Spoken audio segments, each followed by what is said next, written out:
How's it going, everybody? Thanks for tuning in. It was definitely a disappointing Saturday as I predicted that was possible. I actually predicted a 42 to 38 Florida win. I was 1 point off, but it was kind of flip-flopped. Texas A&M ended up with 41, Florida 38.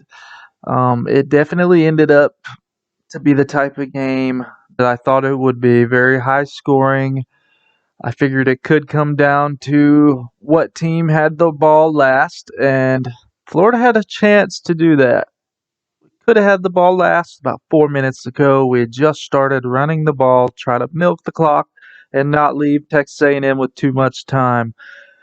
However, we fumbled the ball. Malik Davis fumble coughed those hopes up. They drived straight down the field and ultimately won the game, and there was nothing we could do about it. But that wasn't the reason why we lost the game. You cannot blame this on Malik Davis or the offense. We had very limited possessions. As a matter of fact, they did a great job. We got to give it to Texas A&M, but our defense is the sole perpetrator, and some things have to be fixed moving forward. I know I said that last week. Unfortunately, I don't see a magic elixir here for Florida, but there's some things you got to do. We can kind of try to change things around and fix this pass rush issue. In my opinion, that's the biggest issue is this pass rush. We develop some pass rush, and that will help our DBs out in coverage as well. So that leads me to today's focus of this video. Is Todd Grantham on the hot seat? I know a lot of Gator fans have a big opinion on this, so please comment down below. Let me know what you think. Todd Grantham's defense was a whopping 12 of 15 on third down Saturday. That's 80%, and that's unacceptable.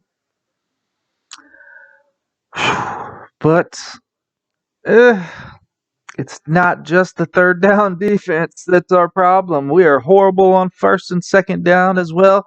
You could even throw fourth down in the mix. Shit. I think teams are 100% on fourth down against Florida this year. Excuse me, some things got to get fixed.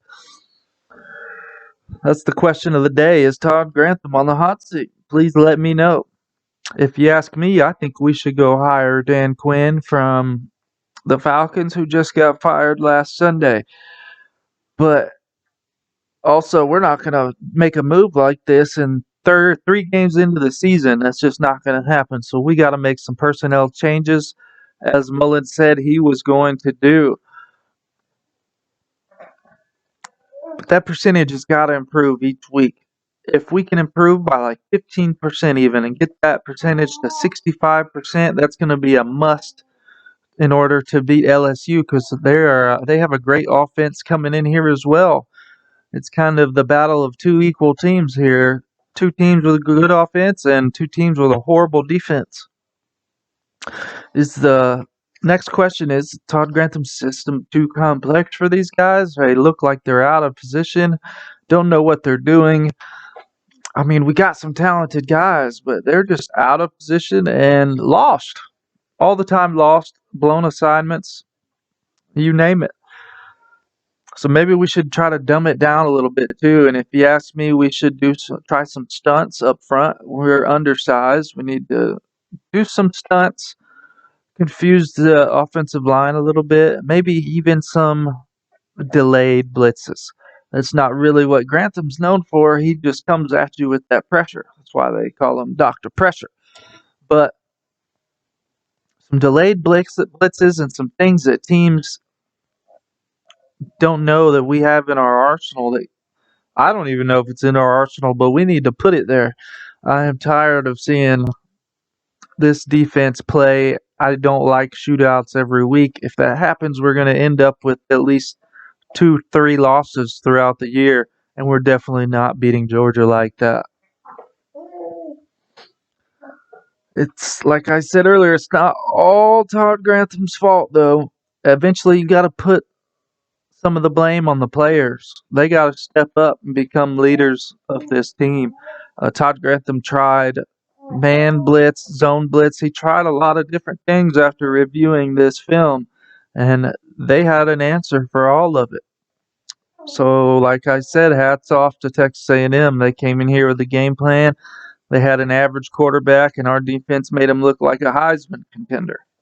So here's a few things. I've wrote down a few things that I think we should play around with, maybe try. I don't know what they're working on this week at practice, but I tell you what, it's going to be busy. Sorry, I got to feed the baby real quick.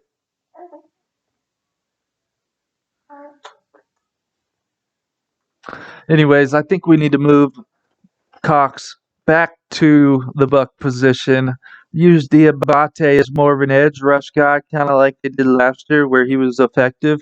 He has not been effective in his new role this year.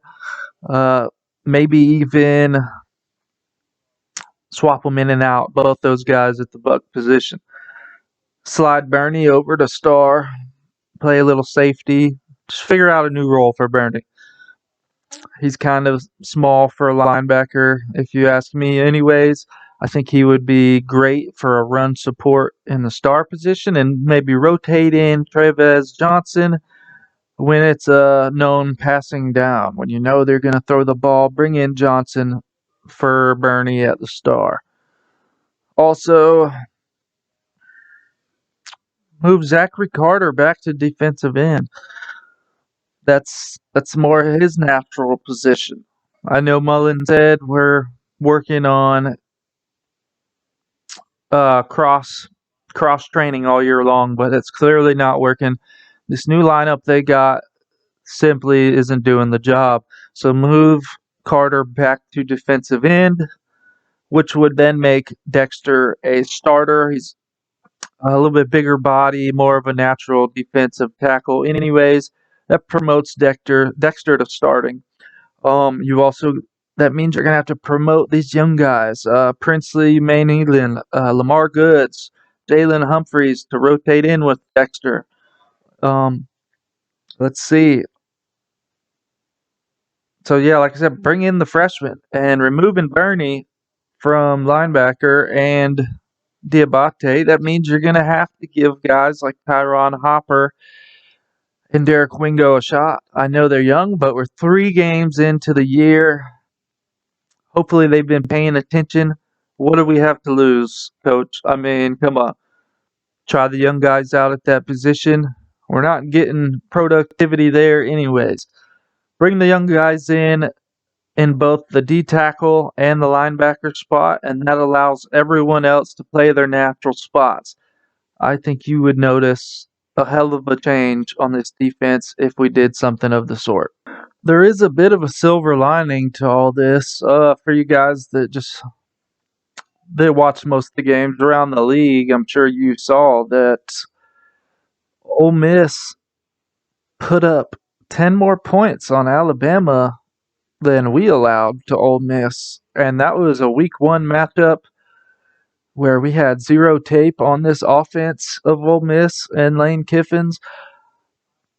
We had no tape. Alabama had 2 weeks of tape on those guys, and yet they allowed 10 more points, I think it was.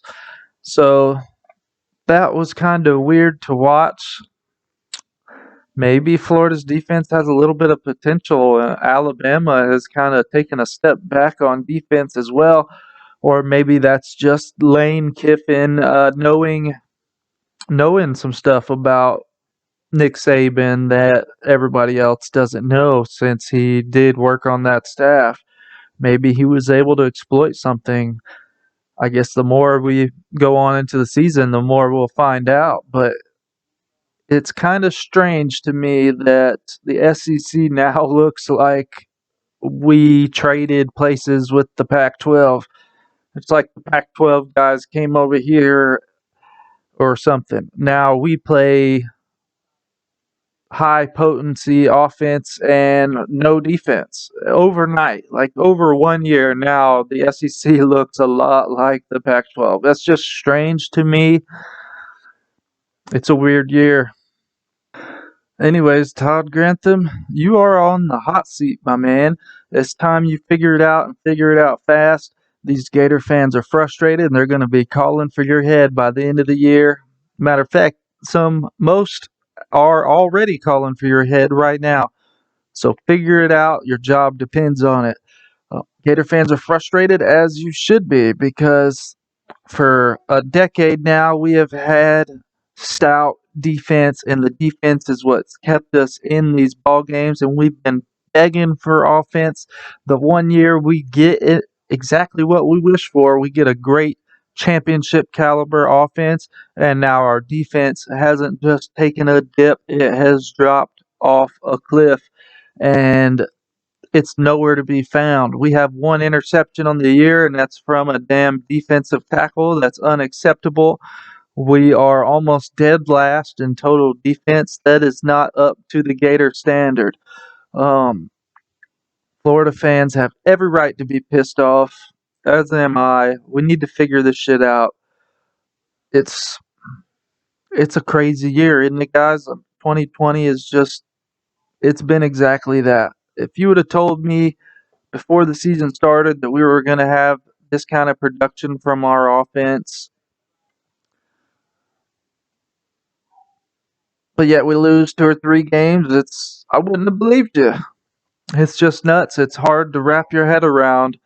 We got to figure this out. We got LSU coming to town.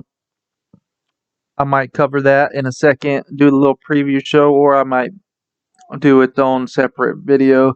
So stay tuned for that.